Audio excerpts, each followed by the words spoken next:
उत्तर प्रदेश के हमारे सभी लोग अपने सामान्य संबोधन में राम राम ही कहते हैं, तो जय श्री राम कहां से सांप्रदायिक संबोधन हो गया? कहां से सांप्रदायिक संबोधन हो गया? हमारे यहां हम जगते हैं राम ही राम बोलते हैं, मिलते हैं राम राम का संबोधन होता है, और अंतिम यात्रा में विदा करते हैं तब भी राम नाम सत्य है ही बोलते हैं। राम के बगैर तो हमारा कोई काम ही नहीं है। वहां का पठान, वहां का शेख सब कह रहे साहब हमारे पूर्वज तो हिंदू थे, और आप भी, आपके पूर्वज भी हिंदू थे। क्या ये सच नहीं है? 2007 से 2011 के बीच 616 ऐसे सांप्रदायिक घटनाएं हुई हैं जिनमें 121 लोगों की मौत हुई थी। महोदय, जो बात यहां पर माननीय सदस्य शेख इकबाल महबूब ने संबल के बारे में लिखा, माननीय सदस्य कुंवर रघुराज प्रताप सिंह जी ने यहां पर यह बात बहुत स्पष्ट की कि हम तथ्यों को छुपा करके कब तक जनता को गुमराह करेंगे।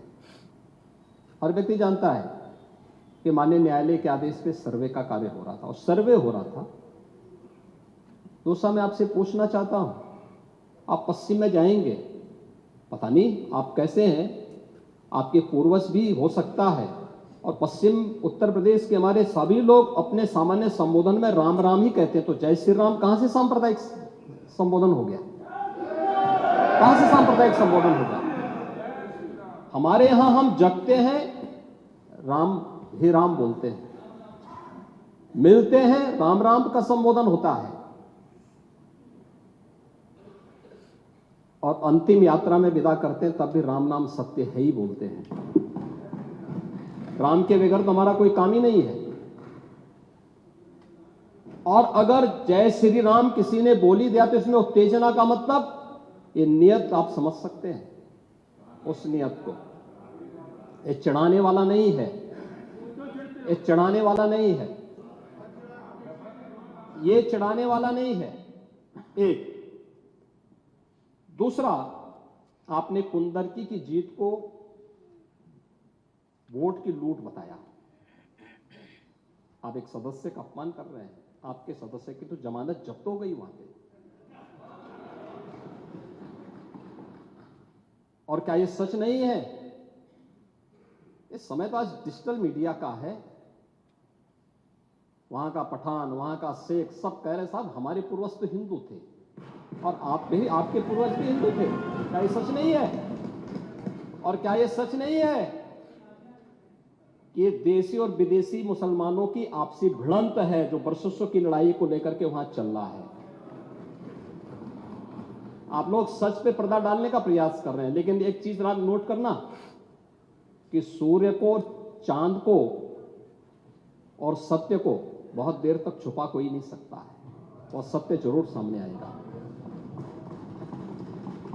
और उसी सत्य के बारे में कहा जा रहा है। नेता प्रतिपक्ष कह रहे थे कि वहां की स्थिति ऐसी है कि अगर मंदिर आ भी जाएगा, मंदिर बन जाएगा। मैं कहता हूं, ये तो बाबरनामा भी कहता है कि हर मंदिर को तोड़ करके एक ढांचा खड़ा किया गया। आप तो एक श्रेष्ठ ब्राह्मण कुल में आपने जन्म लिया है। आप तो भारत के पुराणों की परंपरा पर विश्वास करते हैं। हमारा पुराण भी इस बात को कहता है कि भगवान विष्णु, श्री हरि विष्णु का 10वां अवतार संबल में ही होगा, उसी संबल में होगा।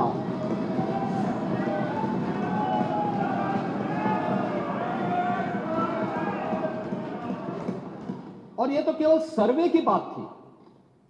माननीय न्यायालय के आदेश पर जिलाधिकारी का मतलब जिले का एडमिनिस्ट्रेटिव हेड, पुलिस अधीक्षक उस जिले की पुलिस फोर्स का मुखिया है। इनका दायित्व है कि शांतिपूर्ण तरीके से किसी सर्वे के कार्यक्रम को वहां पे संपन्न करना, माननीय न्यायालय के आदेश को अक्षरशः अनुपालन करना।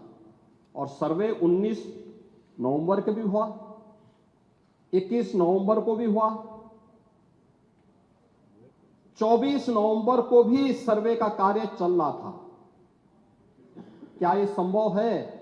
नहीं, 21 को संपन्न नहीं हुआ था।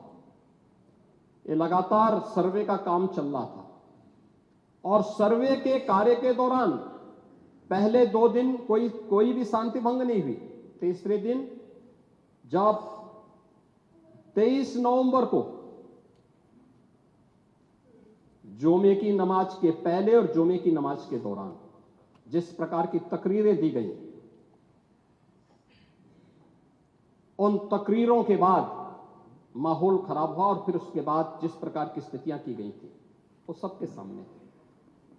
और इसलिए मैं कह रहा हूं, हमारी सरकार ने तो पहले ही कहा